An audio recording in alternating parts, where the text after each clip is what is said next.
ఇవాళ మనం చేసుకోబోయే స్నాక్ రెసిపీ పాలక్ పకోడా. ఇది ఈజీగా టేస్టీగా తయారు చేసుకునే విధానం చూద్దాం.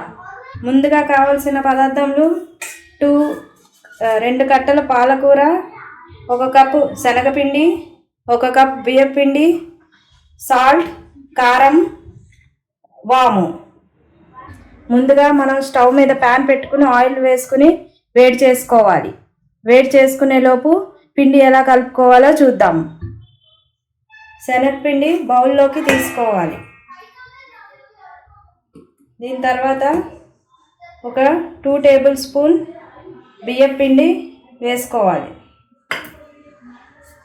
బాగా మిక్స్ చేసుకుని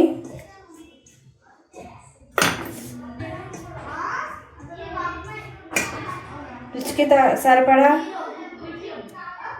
సాల్ట్ వేసుకోవాలి. వాము, కారం కూడా వేసుకోవాలి.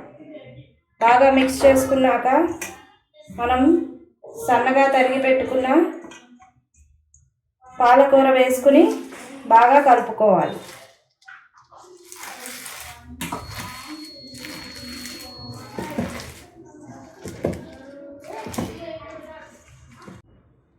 ఈ విధంగా మనము చెక్ చేసుకుంటూ కొంచెం వాటర్ వేసుకుంటూ పకోడీలు వచ్చేలాగా మనం పిండిని కలుపుకోవాలి. ఈ విధంగా కలుపుకున్న పిండిని మనం పకోడీలాగా డీప్ ఫ్రై చేసుకోవాలి. సిమ్లో పెట్టి వేయించుకుంటే మనకి బాగా వేగుతాయి. క్రిస్పీగా ఎంతో టేస్టీగా తయారవుతాయి. మన వేడి పాలక్ పకోడీ రెడీ అవుతోంది. అంతే ఫ్రెండ్స్, మన పాలక్ పకోడీ రెసిపీ రెడీ. ఈ విధంగా మీరు కూడా ట్రై చేసి కామెంట్ బాక్స్లో కామెంట్ పెట్టండి.